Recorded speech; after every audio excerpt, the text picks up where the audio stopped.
I know I introduced myself like last week or something, but I'm Miss Denayo, and I get to teach you guys the first few lessons. So you're gonna be stuck with me for the next 3 days, but we'll make the best of it. Okay, so before you guys get going on this one, you guys know the Pythagorean theorem? It's like this really famous thing. Okay, so today all we're gonna be dealing with is right triangles. So that's my right angle, right? And then we're going to be using this equation. C squared equals A squared plus B squared. So that's the Pythagorean theorem. So we know our hypotenuse is always going to be opposite of our 90-degree angle, so our right triangle. So this will be my C. And then we have our A and B. And this could be A, this could be B, or vice versa, B, A. So it doesn't really matter. So I'm just going to write A and B. So with that said, go ahead and get started on these problems, and we'll go over it after we finish. Alright, you guys all done? Okay, sweet. So I might butcher your guys' names, but I'm gonna try. I have your list, so I'll be calling on some of you. So for the first one, let's see, Shelby. Hey Shelby, okay. Can you tell me what you got for, wait, what are we solving for? A, right? Can you tell me what you got for A? 5? Alright, let's work through it. How'd you get A? So you used, let's see, I'll write it down for you. So you used the C squared equals B squared plus A squared, right? Okay, so you plugged in there.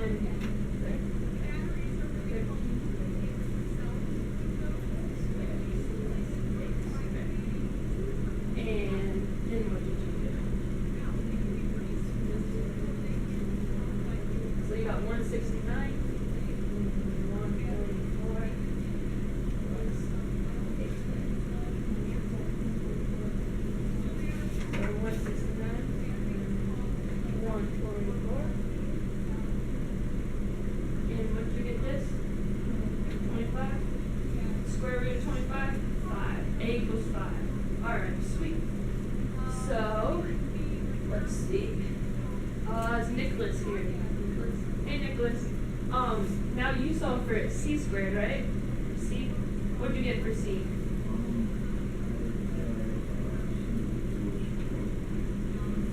4.2?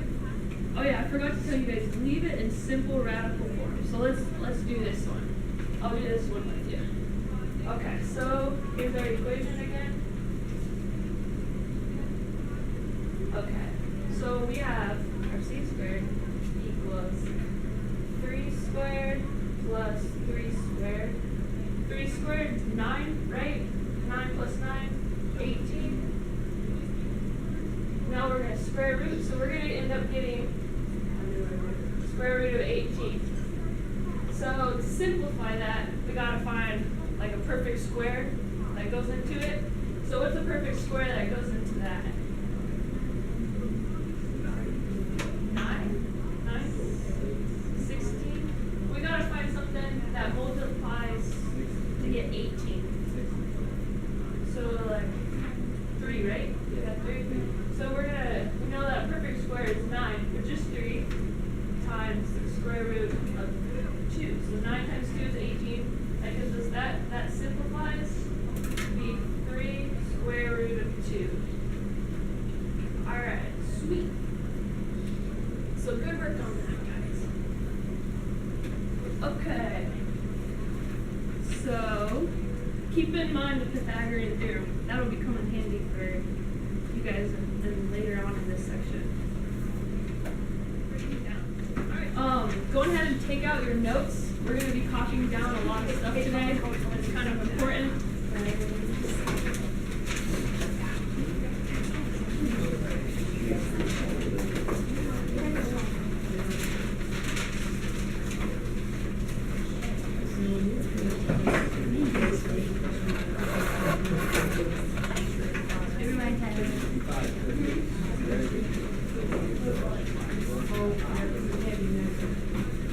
Alright, so basically our objectives today is that we're going to be given our right triangle, right? And we have a side here, and a side here. And we're also going to have 3 different angles. So we have an angle, angle, angle. We'll be always given our right angle. So out of all of this, we have literally 6 missing pieces except for our right angle, which we will always have because that's all we're going to deal with today is right angle triangles. So today, basically, we're going to be solving for all these missing pieces. So you'll be given like 3 of the missing pieces, and you'll be able to find the other 3 missing pieces today as well. So that's basically what we're going to be doing today. Our objectives, or our vocabulary today, we're not going to go through these 3. I'll go over these 3 tomorrow with you guys, but we're basically just going to go over sine, cosine, and tangent. Who here has heard of sine, cosine, and tangent? A few of you guys? Alright, so some of this might be new to you. We'll make it easy. Don't be scared of trig. Trig you're going to be using like all the time. I mean, if you go, like, if used all the time in like real world stuff, and it always has to deal with just a simple little triangle as a right angle. So it'll be basically pretty easy at the end of it today. Today we're just like what I said, we're going to be using right triangles, and that's all you guys have to worry about with trig. Like, you can only use trigonometry in a right triangle. Does that make sense? So you can't have like all these other different angles. You have to at least have your 90-degree angle. Alright, so this is important stuff. This is what I want you guys to write down. I'll write it down off to the side. But today, to solve all your homework problems and the example problems, we're just going to be using this. So we have a right triangle. Can you guys see with the green marker? Okay. We'll grab it. We have our little right 90-degree angle. And we're going to be going through what is called a reference angle. So a reference angle is an angle that they give us. This little symbol is called theta. So it's just, I think that's how it's spelled. It's a Greek symbol, and they use that for like an angle. We can also call that angle anything else. Like, make it easier, we can call it angle A, or angle B, C, anything else. But we're just going to use theta because that's what your guys' book uses. So we're going to be given a reference angle, or they're just going to call it a reference angle, and we are going to need to find all these missing parts. We know that the side opposite of our right angle is going to be our hypotenuse. This is like our longest side. So always know that your hypotenuse is your biggest side, and it's always opposite of your right angle. Now, sine of theta, this new thing here, that's what, when we ask for sine of theta, your angle is going to go behind sine. And we know that sine of theta up here is going to be your opposite over hypotenuse. So go ahead and write that down. Opposite over hypotenuse. So let's look at this angle right here. Our little reference angle, this guy. If we look at our opposite side of this, it's going to be over here, right? So this is going to be our opposite side. So I'm going to go ahead and write opposite.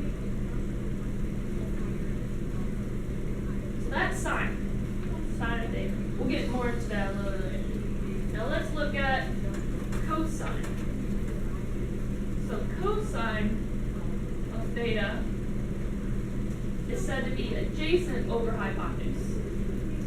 We know adjacent sides means that it's attached to that angle. So like right here, we know our hypotenuse is here. The other side touching this angle is our adjacent side. So adjacent over hypotenuse. So right here is going to be our adjacent side. Now let's just say I flip this angle over here. Let me erase that.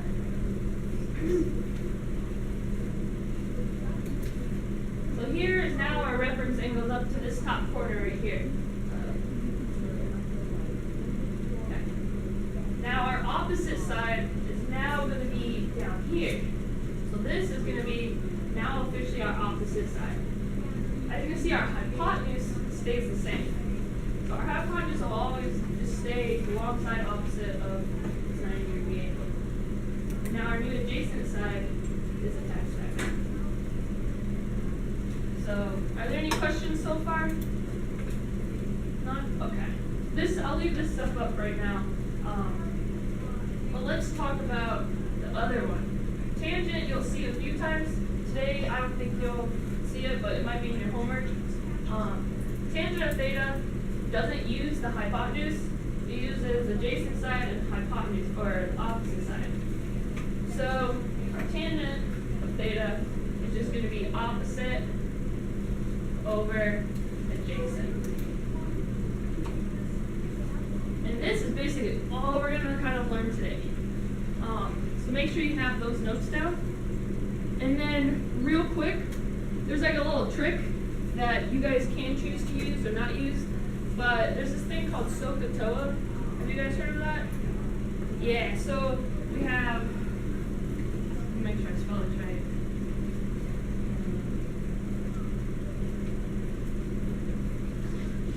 Okay.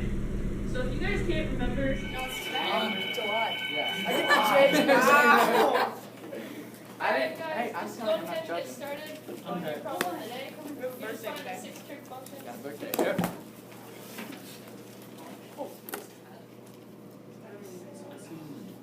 Connor, it's your birthday?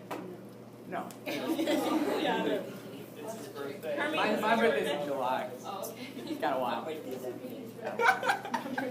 I die every day, I get born every day. You do? Yeah. Alright, who needs a little bit more time? Okay. Alright, so just real fast, I'm gonna just go through the answers. I used a Pythagorean theorem, found out that this side was 24, and then I basically am just gonna plug them in for that. So for sine of theta, I got 10 over 26, which reduced down to 5 over 13. For cosine, I got 24 over 26, which reduced down to 12 over 13. And the tangent of theta, I got 10 over 24, which reduced down to 5 over 12. And then to find the other three, you just flip it. So cosecant, 13 over 5. Secant, 13 over 12. And cotangent, 12 over 5. Is that what you guys got? Alright, cool deal. So go ahead and pull out your worksheet from yesterday. We're going to go over those answers.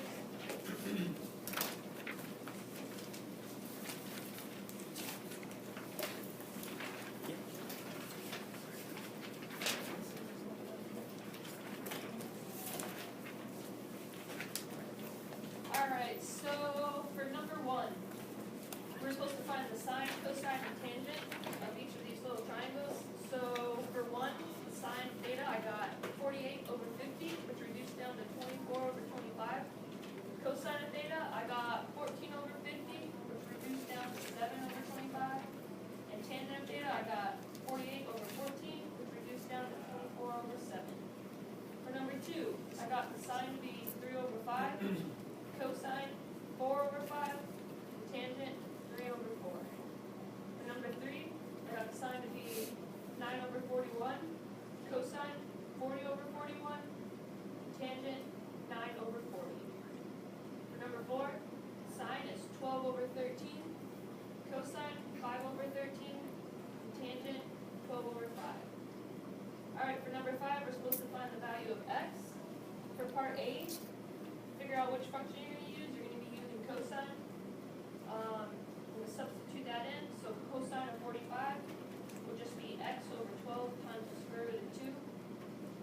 And then we're basically going to solve for x. So just skip down to d, and you're going to get x equals 12. For number 6, you're doing the same thing. I got x equals 10. And then for 7, I got x equals 8. And for 8, I got x equals 9. And then you had a story problem at the bottom for number 9, and I got 45 feet. Alright, and then on your back side of your paper, you guys were supposed to do number 9s. And for that answer, I got 241 meters. Do any of those need to be repeated? Alright, you guys have any questions you want to put on the board? Go over?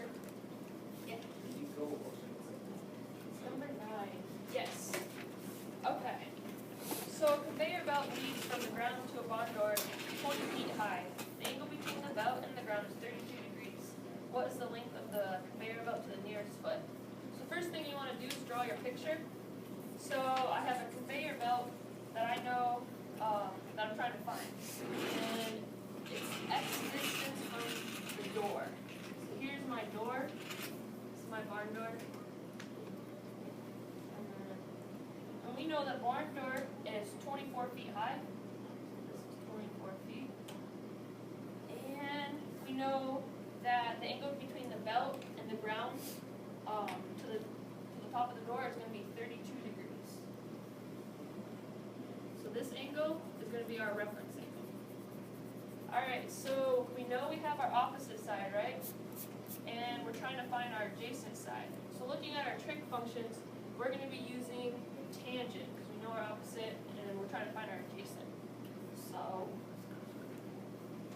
tangent of theta equals opposite over adjacent.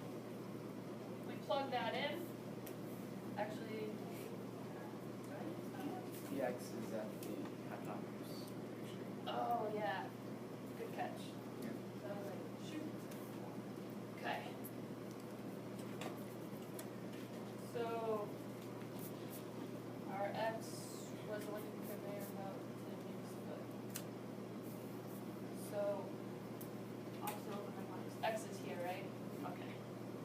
Alright, good catch. That makes my day. So we're gonna be using sine of theta. Okay. So sine of theta opposite over hypotenuse. Alright, so sine of 32 is going to be 24 over x. And when I get x by itself, I get 24 over sine of 32, which should round out to 45 feet. Does that make sense? Alright. Good catch, Carmen. Thank you. Alright, are there any more questions? Okay, so today is going to be kind of a work day. You guys are going to be getting a worksheet. And tomorrow, there's a homework check, right, Mr. Oliver?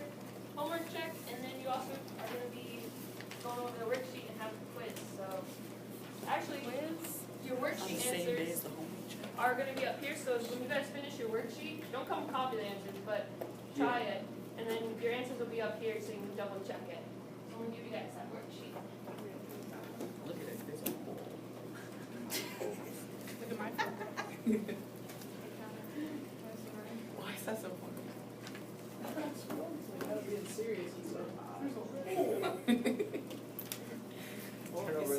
I noticed that the other day, and I feel like it